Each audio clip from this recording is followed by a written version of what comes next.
Everyone, तर बघा आमची मस्त छान तयारी झाली आहे आणि तिकडे जाऊन आम्ही खूप धमाल करणार आहे। ती धमाल तुम्हाला बघायला मिळणार आहे, त्यामुळे व्हिडिओ पूर्ण बघा। धमाल करण्यासाठी बाहेर निघालो आणि थोड्या अंतरावर गेल्यानंतर आम्हाला डोंगर दऱ्या खोऱ्या सगळंच लागलं आणि तिथून जाताना लागला पाऊस आणि किती अंधार झालेला आहे बघा। म्हणजे इतकं अंधार वाटत होता ना, आणि आता फक्त वाजलेले आहेत दुपारचे 1 तरी सुद्धा एवढा काळोख वाटतोय। पाऊस गेल्यानंतर समजेल की नेमकं कसं वातावरण आहे म्हणून।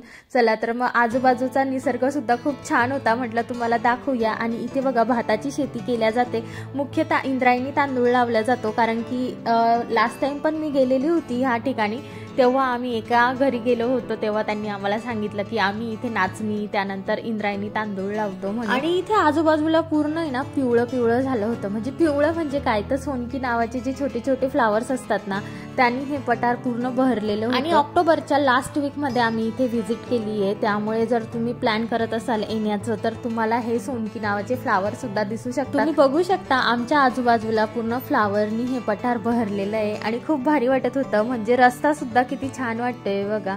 आणि ह्या पवनचक्क्या तर आपल्या जो जर्नीचा आनंद आहे ना तो तर दुप्पटच करून टाकतात। आणि असं काही ह्यूज क्रिएचर बघितलं ना ती रिदिशा विनायला तर खूपच भारी वाटतं। आणि इथला रस्ता पण चांगला असल्यामुळे ना आपण कमी वेळामध्ये इथे पोहोचतो। आणि इथे सुरू झाल्या आहे आपल्याला पवनचक्क्या दिसायला सुरुवात। आणि आमच्यासाठी पवनचक्क्याचं गाव म्हणजे सडावाघापूर। I love Sadavaghapur. पावसाळ्यामध्ये मी 2दा व्हिजिट करून गेली आहे आणि तेव्हा रिव्हर्स वॉटरफॉल सुद्धा मला दिसलेला होता, पण यावेळेस म्हणजे शक्यता कमी, कारण पाऊस आता कमीच झालेला आहे ऑलमोस्ट, त्यामुळे आपल्याला इथे रिव्हर्स वॉटरफॉल बघायला मिळेल की नाही माहित नाही। मी स्वतःच पहिल्यांदा व्हिजिट करते, त्यामुळे मी तुम्हाला दाखवते आता की आपल्याला समोर काय व्ह्यू दिसणार आहे तो।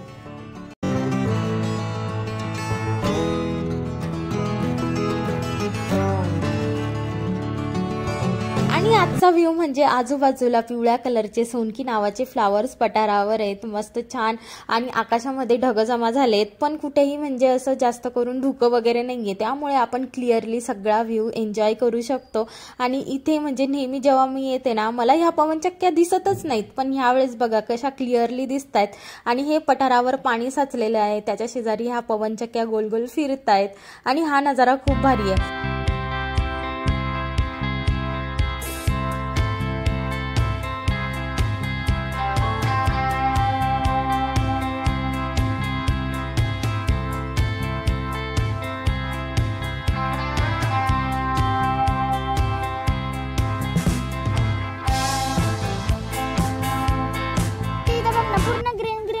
दिसतंय त्या बघ पूर्ण ग्रीन आहे,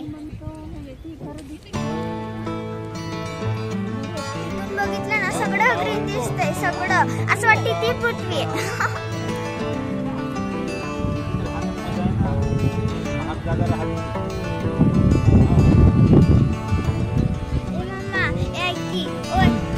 हिथून अशी दोरी पाहिजे होती, माझ्याकडे कॅमेरा दाखव।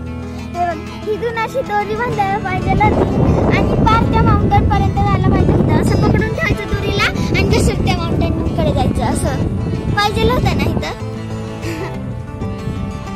इथे दरी खोरे आणि जे डोंगर होतं ना ते सगळं हिरवगार झालेलं आणि माझ्या आजूबाजूला बघा सगळं असं पिवळं पिवळं, म्हणजे हे जे पठार आहे ना हे असं ब्राऊन आणि येलो कलरचं दिसतंय। आणि आजूबाजूला ज्या पवनचक्क्या आहेत त्या सुद्धा क्लिअरली दिसत आहेत आणि खूप भारी वाटतंय।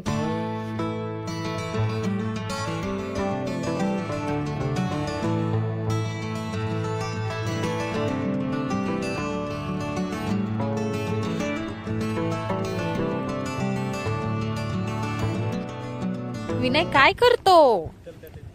विनय काय करतो? शायनिंग मारतो।